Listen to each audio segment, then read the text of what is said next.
Hey guys, what is up? Shadolance back for another review. I'm actually doing the audio on this for like the second time because I screwed up the first time and I had to redo it. So I'm technically doing this for the third time, but this is my second review on the MP5 SD6. I felt that it could use a little bit of an update because the last one was made right when the gun came out, and the gun's been nerfed and unnerfed since then. When it was first released, it had a much lower damage drop-off, so it did more damage at longer ranges. My bad, I can't speak today for some reason, but anyway. Going straight into the stats, the damage is 33, portability 75, rate of fire of 85, accuracy of 67, and recoil of 63. It's a fully automatic gun, customizable only with a magazine. It already has a TA2 scope on it. The TA1 is for HP and ammo, I do believe, and the TA3, or sorry, no, the TA3 is for ammo and HP, and the TA1 is for distance. This doesn't have either, therefore it's labeled as a TA2 usually. That's what people tend to call it. And it has an, I do believe it's an S1 suppressor on it. I can't really tell very well, but the recoil pattern suggests that it has kind of a screwed up pattern a little bit, so it tends to be like an S1. Although it has a very, very low recoil pattern, that's actually very, very nice. The recoil is pretty much just nothing, really. I mean, it's tappable at longer ranges, it's pretty accurate. The portability 75 isn't the best in the world, but it's definitely portable enough to run with, and it's an SMG for a reason. It's not an assault rifle. Those typically have like 65 to 70 portabilities. This has the 75, so that's pretty good. It's more portable than an assault rifle, obviously. The damage drop-off is not the greatest in the world. There are SMGs with better. The P90TR, the PP19 mod, and the UMP45 are all great examples of guns with, SMGs with better damage drop-off. But this is definitely manageable, and although the damage is only 33, you're still able to get your kills. 4 shots is what I usually get at an appropriate SMG range. The rate of fire of 85 is right smack dab in the middle of the averages of most SMGs. You usually see between an 80 and a 90.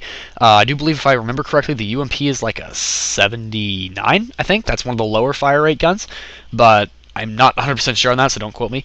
But it is one of the lower fire rate guns, and this definitely has a higher and faster fire rate than that, so that's at least convenient. But yeah.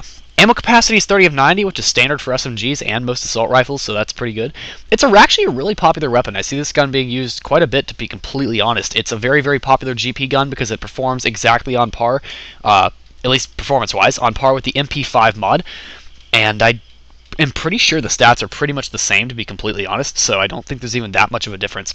It has a very, very quiet silencer, so that's very nice to use. To be honest, the MP5 is used in pretty much every single first-person shooter across the face of the planet, from Counter-Strike to Call of Duty, Battlefield, Combat Arms. It's even in some games like Ghost Recon and other games that don't typically use modern combat weapons. They either use futuristic weapons or old weapons, so that's kind of cool.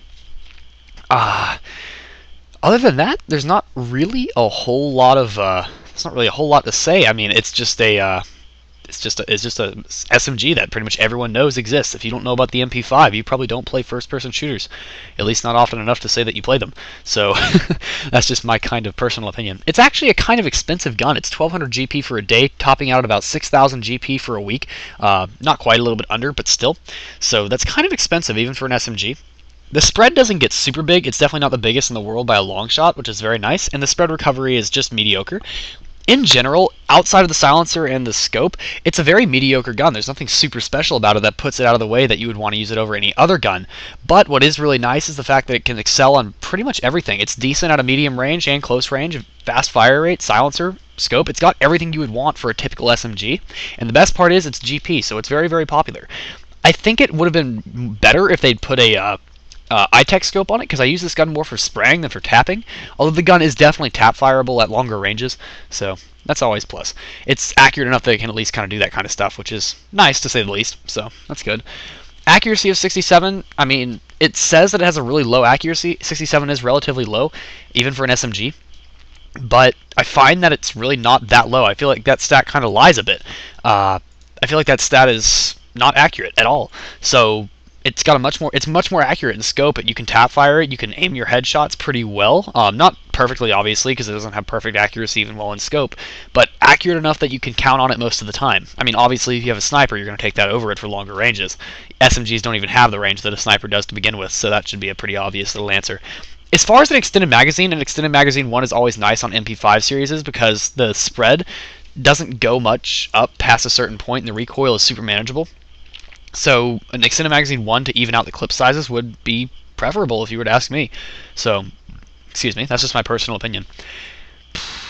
As far as uses for this weapon, it's useful on a lot of maps, which is probably one of the reasons it's so popular. I can see it being used on a lot of different maps. It's good for close range because it has the silencer, and you won't attract enemies quite so easily. It's good on long range for the same reason, and yeah, it's good for just close quarters firefights. The one thing I would say it doesn't excel at as well, though, is killing off and getting high accolades. Even if you put extended magazines on this gun, it's not designed to get accolades. With the low damage and high damage drop off, or higher, it is really just kind of mediocre, maybe a little bit on the high side, but it's not meant for accolades. It's meant for getting effective one-person kills. Same thing that the Magpul is useful for. The Barapi, on the other hand, is better for getting accolades because, well, it's got the larger magazine capacity when you put extended magazine 1 or 2 on, and it's got less damage drop off than the Magpul. So, I mean, just in general, I mean, there's different types of SMGs.